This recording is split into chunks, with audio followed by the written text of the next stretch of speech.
সুপ্রিয় শিক্ষার্থীবৃন্দ, আশা করি সকলে ভালো আছো। আজকের প্রশ্নে তোমাদের শিরোনাম হবে আলোর প্রতিফলন। তাহলে চলো আমরা প্রথমে প্রশ্নটি দেখে নিই। এখানে লক্ষ্য করো, প্রশ্নটি লেখা রয়েছে আয়নার সমাচার। আমরা বাসায় সাজগোজ করার জন্য সবসময় আয়না ব্যবহার করি। বলা যেতে পারে এই ধরনের আয়না আমাদের নিত্য ব্যবহার্য একটি জিনিস। এবার আয়নাটাকে হাত দিয়ে দেখলে বোঝা যাবে এটি একটি সমতল আয়না। ক, বাসায় ব্যবহৃত এ ধরনের আয়নায় আমরা যে প্রতিবিম্ব দেখি তা বাস্তব না অবাস্তব, একে দেখাও। প্রথমে আমাদেরকে দেখাতে হবে এই সমতল আয়নায় যে প্রতিবিম্ব আমরা দেখি তা বাস্তব না অবাস্তব, তা চিত্রকে দেখাতে হবে। খ, এ ধরনের আয়নার সামনে যদি একটি ছোট্ট বিন্দু কল্পনা করি তাহলে তারও একটি প্রতিবিম্ব তৈরি হবে। তুমি তোমার জ্যামিতিক বক্সের বিভিন্ন উপকরণ ব্যবহার করে বিন্দুর প্রতিবিম্বের অবস্থান এঁকে দেখাও। তারপর আয়না থেকে বিন্দু ও এর প্রতিবিম্বের দূরত্বের অনুপাত বের করে ফলাফলের উপর তোমার যৌক্তিক মতামত তুলে ধরো। গ, এবার একই আয়না ঘড়ির কাঁটা যেদিকে ঘুরে সেদিকে অল্প কোণে অর্থাৎ 5 থেকে 20 ডিগ্রি ঘুরিয়ে জ্যামিতিক বক্সের সাহায্যে বিন্দুর প্রতিবিম্ব আঁকো। আয়না থেকে বিন্দু ও এর প্রতিবিম্বের দূরত্বের অনুপাত কি একই থাকবে? ফলাফলের উপর তোমার যৌক্তিক মতামত তুলে ধরো। শিক্ষার্থীবৃন্দ, এই ছিল প্রশ্ন। এখন চলো আমরা কয়ের সমাধান করি। আমরা সমতল আয়নায় প্রতিবিম্ব কি বাস্তব না অবাস্তব আমরা চিত্র আঁকবো এবং তা থেকে ব্যাখ্যা দিব। কয়ের সমাধান। আমরা জানি কোনো বিন্দু থেকে নিঃসৃত আলোকরশ্মি কোনো পৃষ্ঠতলে আপতিত হওয়ার পর প্রতিফলিত বা প্রতিসরিত হয়ে যদি দ্বিতীয় কোনো বিন্দুতে মিলিত হয় বা দ্বিতীয় কোনো বিন্দু থেকে অপসৃত হচ্ছে বলে মনে হয়, তবে ওই দ্বিতীয় বিন্দুকে প্রথম বিন্দুর প্রতিবিম্ব বলে। তাহলে আমরা প্রতিবিম্বের সংজ্ঞাটা লিখে নিলাম। তারপর দেখো, যদি প্রতিফলিত ও প্রতিসরিত রশ্মিগুলো দ্বিতীয় কোনো বিন্দুতে প্রকৃত মিলিত হয় অর্থাৎ প্রকৃত মিলন হয়, তবে যে প্রতিবিম্বের সৃষ্টি হয় তাকে বলা বাস্তব বা সৎ প্রতিবিম্ব। যদি প্রতিফলিত বা প্রতিসরিত রশ্মিগুলো দ্বিতীয় কোনো বিন্দুতে প্রকৃত মিলন না হয়, দ্বিতীয় কোনো বিন্দু থেকে অপসৃত হচ্ছে বলে মনে হয়, তবে যে প্রতিবিম্বের সৃষ্টি হয় তাকে অবাস্তব বা অসৎ প্রতিবিম্ব বলে। বাসায় সাজগোজ করার জন্য সচরাচর যে আয়না ব্যবহার করা হয় তা হচ্ছে সমতল আয়না। সমতল আয়নায় কোনো বিন্দু থেকে আপতিত আলোকরশ্মি প্রতিফলনের পর প্রতিফলিত রশ্মিগুলো দ্বিতীয় কোনো বিন্দুতে মিলিত হয় না, দ্বিতীয় কোনো বিন্দু থেকে অপসৃত হচ্ছে বলে মনে হয়। তাই সমতল আয়নায় সৃষ্ট প্রতিবিম্ব সবসময় অসৎ বা অবাস্তব হয়। এবার চলো আমরা চিত্রের সাহায্যে দেখিয়ে দিই। নিম্নের চিত্র একে সমতল আয়নায় সৃষ্ট অসৎ বা অবাস্তব প্রতিবিম্ব দেখানো হলো। এখানে লক্ষ্য করো, M1 M2 হচ্ছে একটি সমতল আয়না, তার সামনে ও একটি বিন্দু লক্ষ্যবস্তু। ও বিন্দু থেকে একটি আলোকরশ্মি আয়নার উপর ওটি পথে আপতিত হলো, টিপি পথে প্রতিফলিত হলো। এই যে টিপি পথে প্রতিফলিত হলো, ওটি পথে আসলো, টিপি পথে প্রতিফলিত হলো। অপর একটি আলোকরশ্মি দর্পণের উপর ও কিউ পথে আপতিত হলো এবং কিউ আর পথে প্রতিফলিত হলো। এখানে লক্ষ্য করো, প্রতিফলিত রশ্মিগুলি পরস্পর অপসারী অর্থাৎ পরস্পর থেকে দূরে সরে যাচ্ছে, তারা কখনো মিলবে না। যদি না মিলে তাহলে প্রতিবিম্ব হবে না। এখন এই রশ্মি দুইটিকে অর্থাৎ প্রতিফলিত রশ্মি দুইটিকে যদি আমরা পিছনের দিকে বর্ধিত করি তাহলে দেখা যায় সেই প্রতিফলিত রশ্মি দুটি আই বিন্দুতে মিলিত হচ্ছে।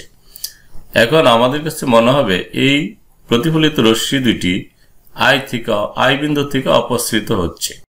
তাহলে আই বিন্দু হবে এই ও বিন্দুর প্রতিবিম্ব এবং সেটা কিরকম? প্রকৃত মিলন হয় নাই, কল্পনা করে আমরা ধরে নিয়েছি যে আই বিন্দু থেকে আসছে মনে হচ্ছে। তাহলে এই আই বিন্দুতে যে প্রতিবিম্বটা হলো, ও বিন্দুর যে প্রতিবিম্ব হলো, সেটা হলো অবাস্তব প্রতিবিম্ব। কাজে আমরা লিখতে পারি চিত্রে M1 M2 সমতল আয়না এবং আয়নার সামনে অবস্থিত ও একটি বিন্দু লক্ষ্যবস্তু। ওই বিন্দু থেকে একটা আলোকরশ্মি আয়নার উপর টি বিন্দুতে ওটি পথে আপতিত হয়ে টিপি পথে প্রতিফলিত হলো। অপর একটি আলোকরশ্মি আয়নার উপর কিউ বিন্দুতে ও কিউ পথে আপতিত হয়ে কিউ আর পথে প্রতিফলিত হলো। প্রতিফলিত রশ্মি দুটি পরস্পর অপসারী, তা এই রশ্মি দুটি কখনো মিলিত হবে না। প্রতিফলিত রশ্মি দুটিকে পিছনের দিকে বর্ধিত করলে এরা পরস্পর আই বিন্দুতে মিলিত হয়েছে। প্রতিফলিত রশ্মি দুটি আই বিন্দু থেকে অপসৃত হচ্ছে বলে মনে হবে। তাই এই আই বিন্দুই হলো লক্ষ্যবস্তুর অসৎ বা অবাস্তব প্রতিবিম্ব। খ, এ ধরনের আয়নায় অর্থাৎ সমতল আয়নায় সামনে যদি একটি ছোট্ট বিন্দু কল্পনা করি তাহলে তারও একটি প্রতিবিম্ব তৈরি হবে। তুমি তোমার জ্যামিতিক বক্সের বিভিন্ন উপকরণ ব্যবহার করে এ বিন্দু প্রতিবিম্বের অবস্থান এঁকে দেখাও। তারপর আয়না থেকে এ বিন্দু ও এর প্রতিবিম্বের দূরত্বের অনুপাত বের করে ফলাফলের উপর তোমার যৌক্তিক মতামত তুলে ধরা। এই প্রশ্নের সমাধান এখন আমরা করব। ক্ষয়ের সমাধান এখানে লক্ষ্য করো, M2 হচ্ছে সমতল দর্পণ, তার সামনে একটি বিন্দু লক্ষ্যবস্তু। এ বিন্দু থেকে একটি আলোক রশ্মি আয়নার টি বিন্দুতে আয়নার উপর লম্বভাবে এটি পথে আপতিত হয়ে টি এ পথে প্রতিফলিত হলো। এখানে লক্ষ্য করো, এ বিন্দু থেকে একটি আলোক রশ্মি এটি পথে দর্পণের উপর লম্ব বরাবর আপতিত হলো, তাহলে প্রতিফলিত হবে টি এ পথে, কারণ বিপরীত দিকে সরাসরি যাবে, কারণ এটা 90 ডিগ্রি কোণে আপতিত হচ্ছে, কাজে প্রতিফলন কোনো 90 ডিগ্রি হবে, কাজে একই রেখা বরাবর ফিরে যাবে। এরপর একটি আলোক রশ্মি আয়নার কিউ বিন্দুতে তির্যকভাবে এক কিউ পথে আপতিত হলো। এই যে এক কিউ পথে তির্যকভাবে একটা রশ্মি দর্পণের কিউ বিন্দুতে আপতিত হলো। এখন আমরা কিউ বিন্দুতে কিউ এন লম্ব অঙ্কন করি। আমরা কিউ বিন্দুতে আয়নার উপর কিউ এন লম্ব অঙ্কন করি, তাহলে এ কিউ এন কোণটা হচ্ছে আপতন কোণ, ঠিক আমরা ধরে নিলাম আই। কিউ বিন্দুতে এই আপতন কোণের সমান অর্থাৎ এ কিউ এন কোণের সমান করে আমরা এন কিউ আর কোণ অঙ্কন করি। আমরা অঙ্কন করলাম, যেহেতু আপতন কোণ এবং প্রতিফলন কোণ সমান হয়, কাজে এই রশ্মিটা হবে কি প্রতিফলিত রশ্মি। তাহলে আমরা লিখতে, তাহলে কিউ আর প্রতিফলিত রশ্মি, কিউ এনটা কি অবিলম্ব, এবং আপতন কোণ হচ্ছে এ কিউ এন কোণ এবং প্রতিফলন কোণ হচ্ছে এন কিউ আর কোণ। এটাকে আমরা ধরে নিলাম আর, আর এই আপতন কোণকে ধরলাম আই। যেহেতু আপতন কোণ এবং প্রতিফলন কোণ পরস্পর সমান, সুতরাং আমরা বলতে পারি আই কোণ সমান আর কোণ, অর্থাৎ এ কিউ এন কোণ সমান এন কিউ আর কোণ। আমরা লিখে নিলাম। প্রতিফলিত রশ্মি দুইটিকে পিছনের দিকে বর্ধিত করি, এরা পরস্পর আই বিন্দুতে মিলিত হলো, তাহলে আই বিন্দু হলো এ বিন্দুর এ লক্ষ্যবস্তুর অসৎ প্রতিবিম্ব। আমরা এই প্রতিফলিত রশ্মিগুলিকে পিছনের দিকে বর্ধিত করলাম, তারা পরস্পর আই বিন্দুতে মিলিত হয়েছে, তাহলে আই বিন্দুটা হবে এ লক্ষ্যবস্তুর অসৎ প্রতিবিম্ব। যেহেতু এটি এবং এন কিউ উভয়ই দর্পণের উপর লম্ব, কাজে আমরা বলতে পারি এটি এবং এন কিউ পরস্পর সমান্তরাল। আমরা লিখে নিলাম। এখন এটি সমান্তরাল এন কিউ এবং এ কিউ তাদের ছেদক। এখানে লক্ষ্য করো, এই যে এটি এবং এন কিউ সমান্তরাল, এ কিউ তাদের ছেদক।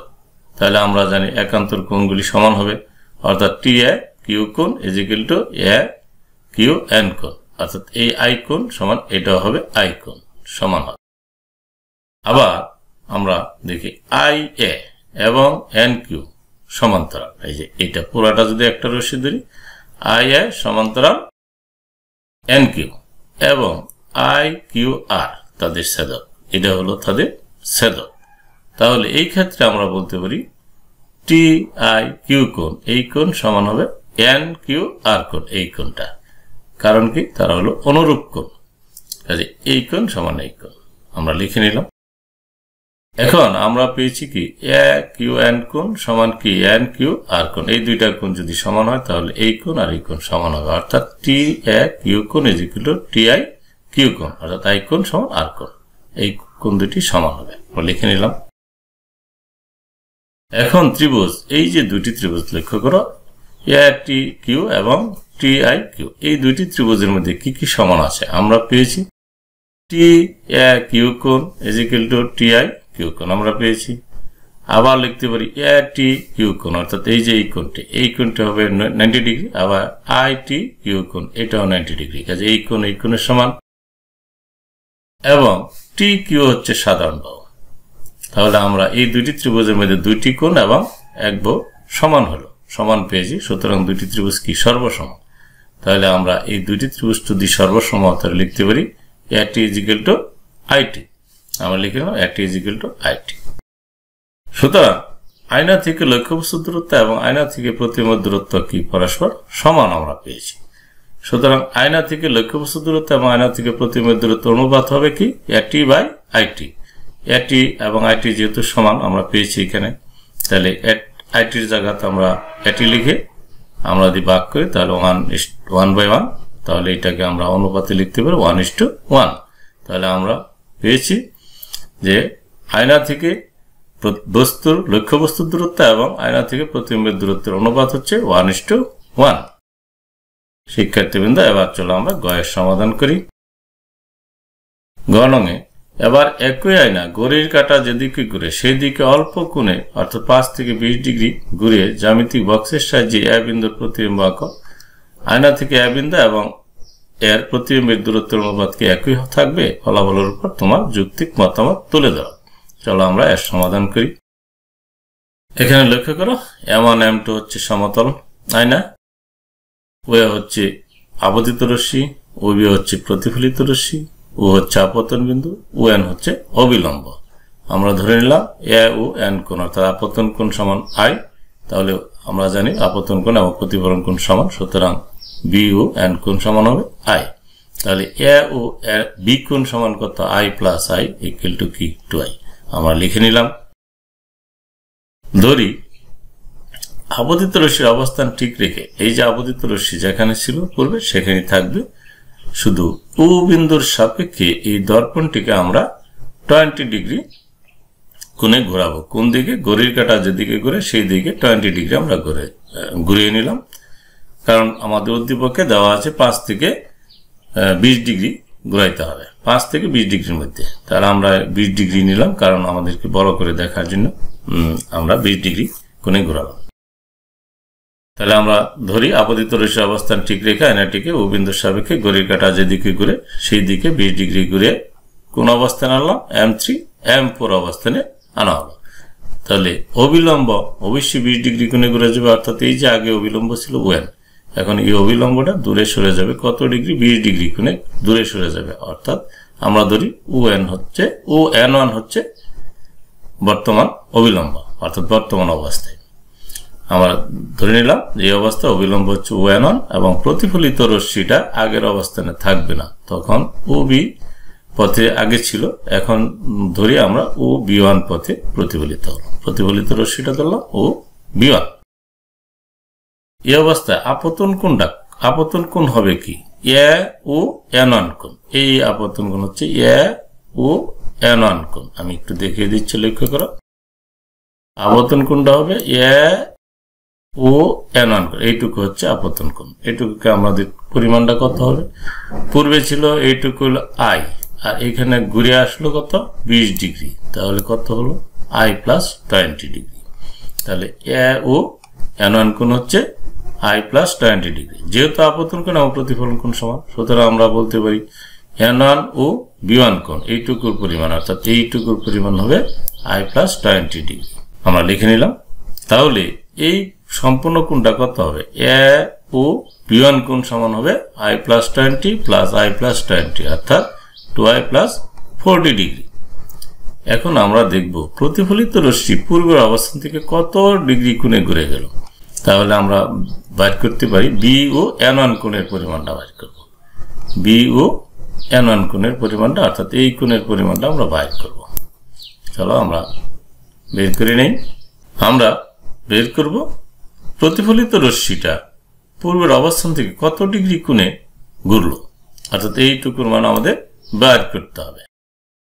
এখন আমরা যদি লিখি যে সম্পূর্ণ কোণ অর্থাৎ AOB1 কোণ, এই কোণ থেকে সম্পূর্ণ কোণ থেকে যদি আমরা এই কোণটুকু বাদ দিই তাহলে আমাদের এই কোণটুকু থাকবে। তাহলে আমরা লিখতে পারি BOB1 কোণ, অর্থাৎ এই কোণটুকু সমান আমরা লিখতে পারি AOB1 কোণ, অর্থাৎ এই সম্পূর্ণ কোণ থেকে বিয়োগ করব AOB কোণ, অর্থাৎ এইটুকু আমরা বিয়োগ করব। তো বিয়োগ করলে কি দাঁড়ায়?